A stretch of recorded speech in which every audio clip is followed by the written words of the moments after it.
I've fished this Ktail NLBN 7-inch for about 4 months now, and I've toyed around with it, and I did a short video on Instagram not too long ago on it, and had a bunch of people asking me questions, so I thought I'd just do a little bit deeper dive, and like I said, maybe it'll help one of you guys out. So first off, I talked about the rigging. The NLBN website comes with these BKK hooks. I fish it weightless. I do not use a weight. I'm sure you can. And then I've done a couple videos on the screw lock that I use. It's an Owner large centering pin, and the reason I like it is because it's obviously it's a larger version, and it just holds this plastic in really well.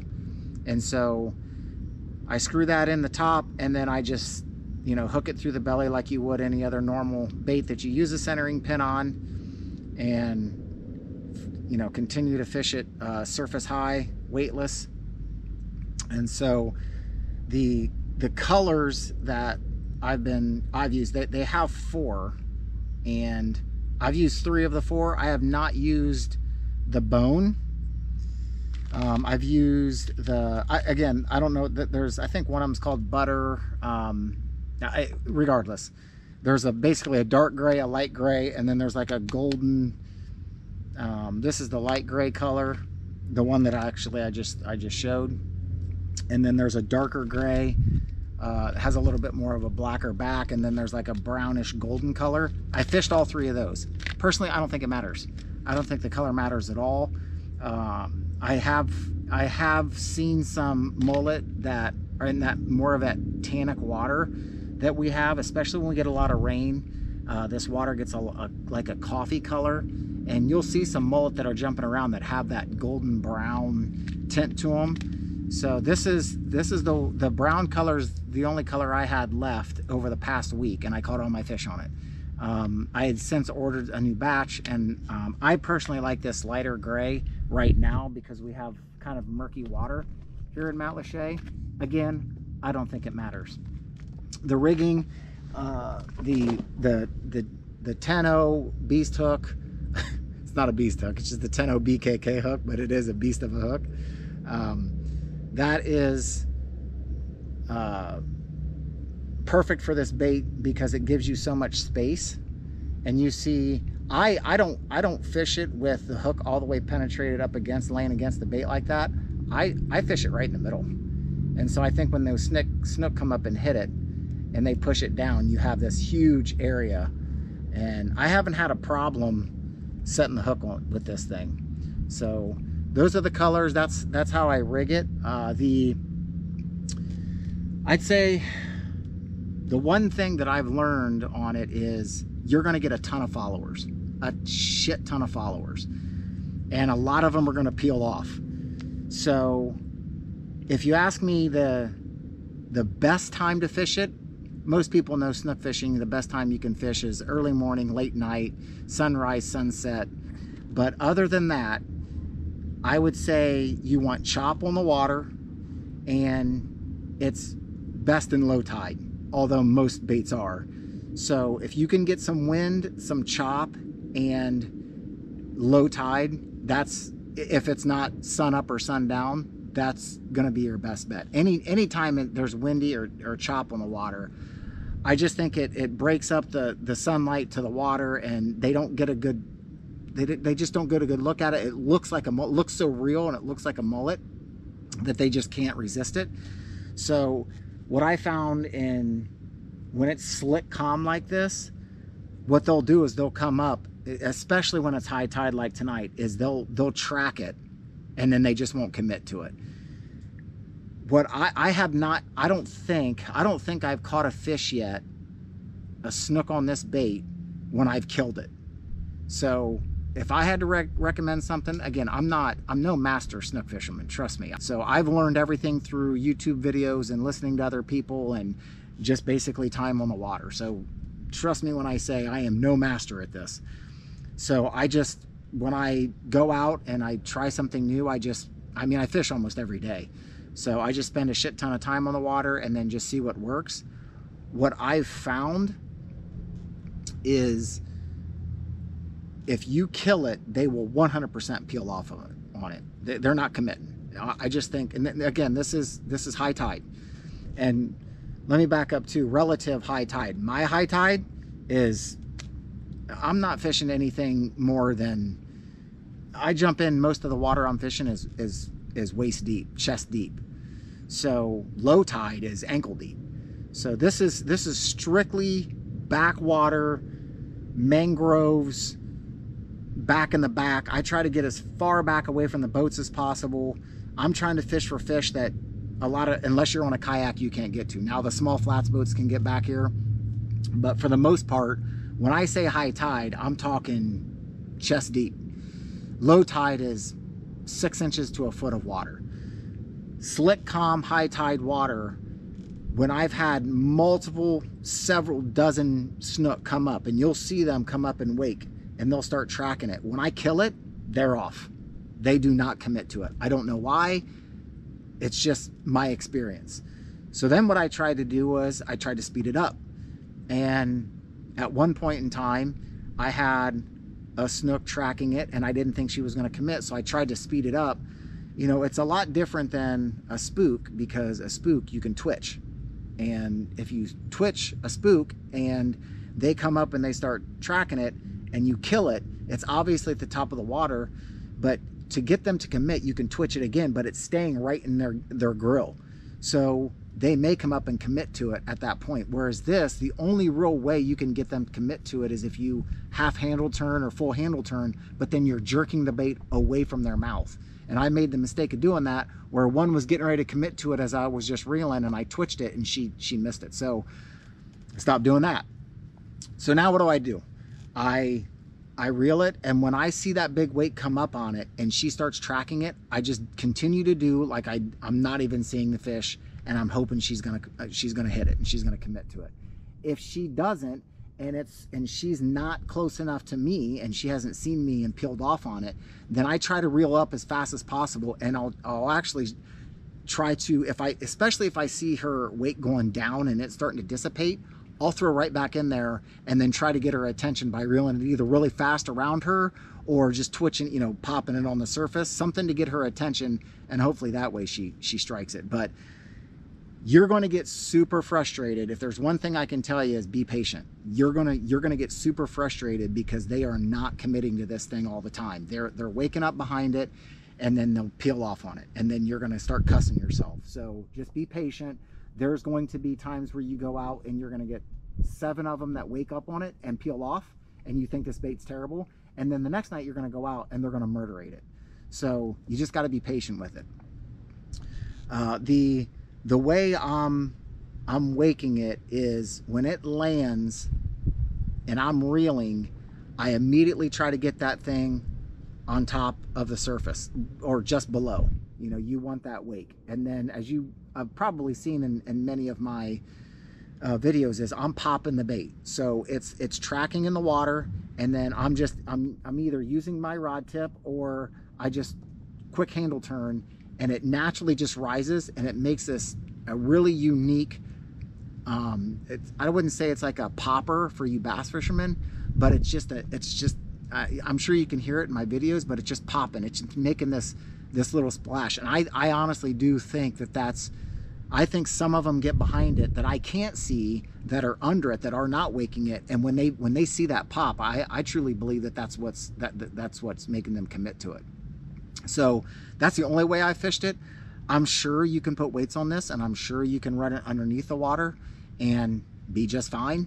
I have not had success with, I've used other swim baits underneath the water and have caught them. And I've seen on Instagram and YouTube people using this with the weighted hook, or they use just the normal NLBNs with the boot tail and a jig head. So I'm sure if you can buy the BKK hooks with weights, and I'm sure you can get hit with it if you run it under the surface like a normal swim bait. Again, I'm fishing super shallow water all the time, and right now in August, they're feasting. Their metabolism's so high, they're going berserk for topwater. I may change a little bit in the winter months, but I use completely different baits at that point anyway. So that's the way I've been fishing it. So the gear, I took a lot of crap for a video, not a lot, I shouldn't say that. There was some quote-unquote haters, but I wouldn't necessarily call them haters, because they're not aware of how I'm fishing, so I don't fault them for it. If I saw somebody post what I posted, I'd probably make fun of them too, to be quite honest with you. But when I posted the video of the rod and the reel setup that I use, I had some people that were like, why would you use that big of a rod and reel and line and all that? So two things on it. One is I'm on a 45-pound kayak. I have zero leverage with these fish, zero. Especially when it's high tide. If I use my normal bass gear, my more, you know, lighter weight stuff, it's 50-50 whether I get I would say a snook that I get on that's 31 to 32 inches. If anything around that and up with my bass gear, it's a crapshoot. It's 50-50 whether I'm going to land them. So I have no leverage with this kayak.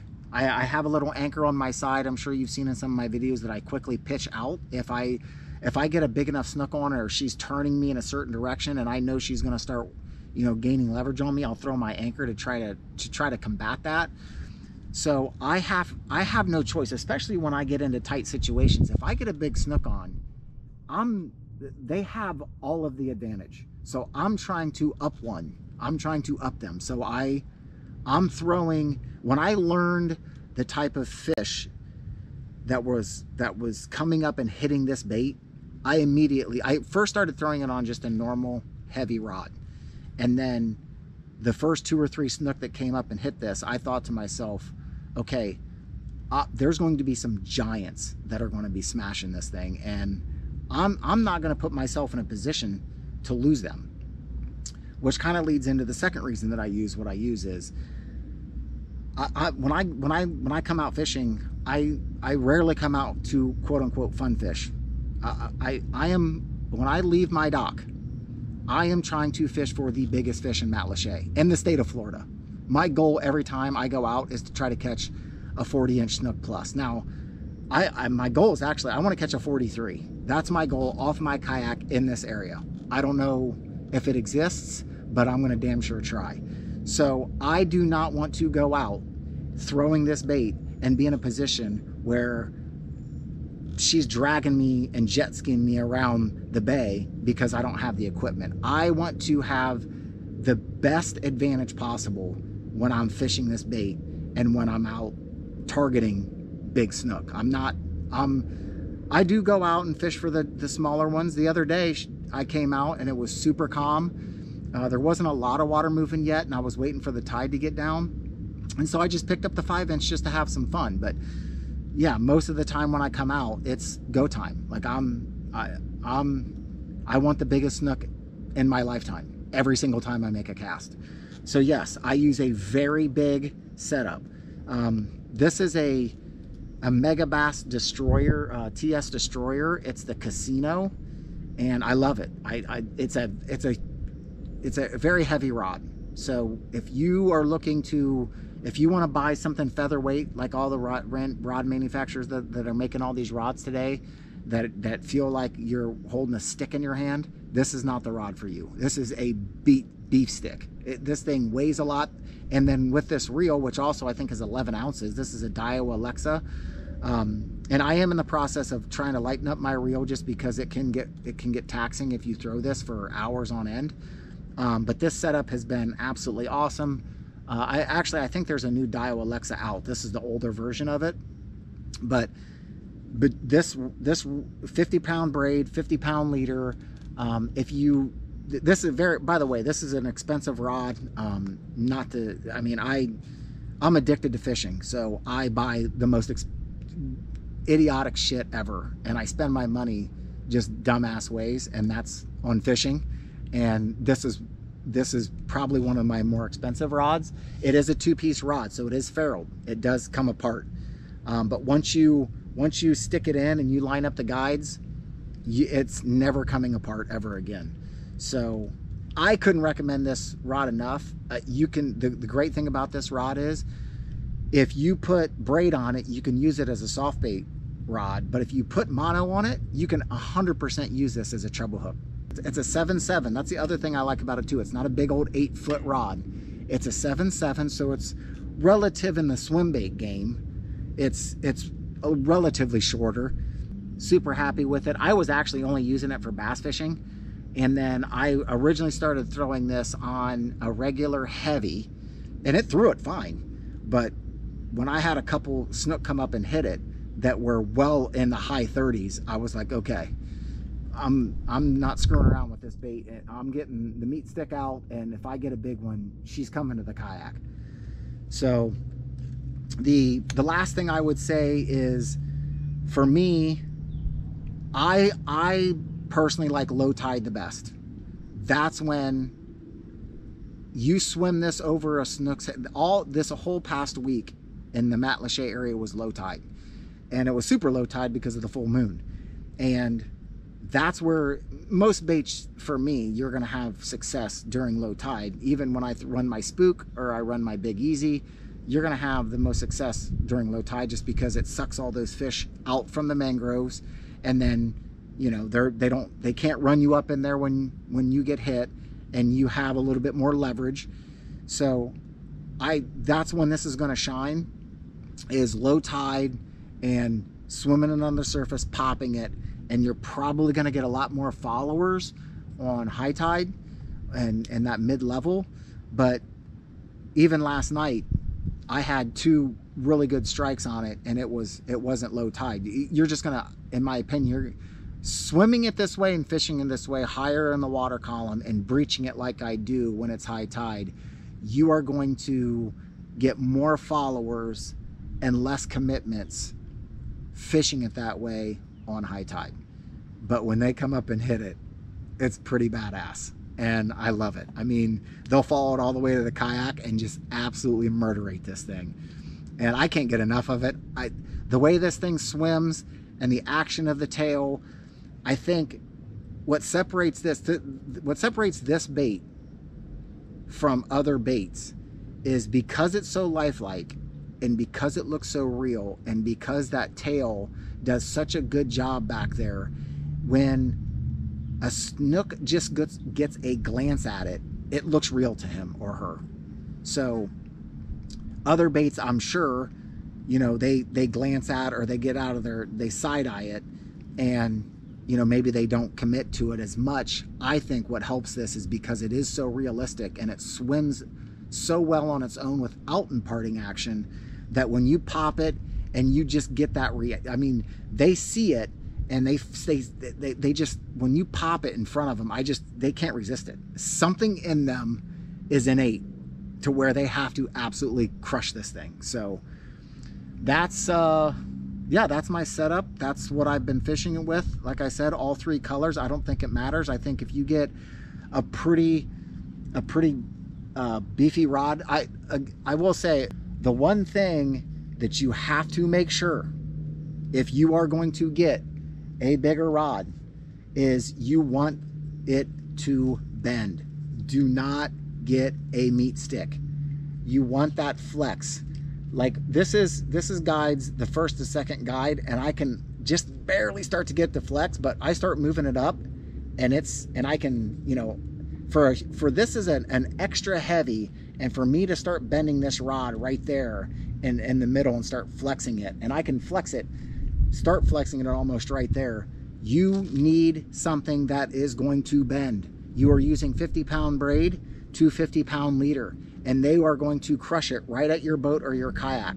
When that happens, and the tension that they are putting on everything, something has to give. And if you have too stiff of a rod, or a fast action rod, and just the tip is soft, they're immediately gonna get into that tip section when they hit it, because they're hitting it so hard, to where you're immediately into your backbone if you have a fast action rod. So if you only have a fast tip, I'm not saying you can't land them. You catch snook on anything. So I don't want you to think that you have to go out and buy the most expensive rod and reel and all this stuff. So, but what I will say is, you are upping your chances exponentially if you have a rod that will bend. They call it a parabolic action. Moderate to moderate fast. The last thing I'll say about that is be careful, because every manufacturer is different.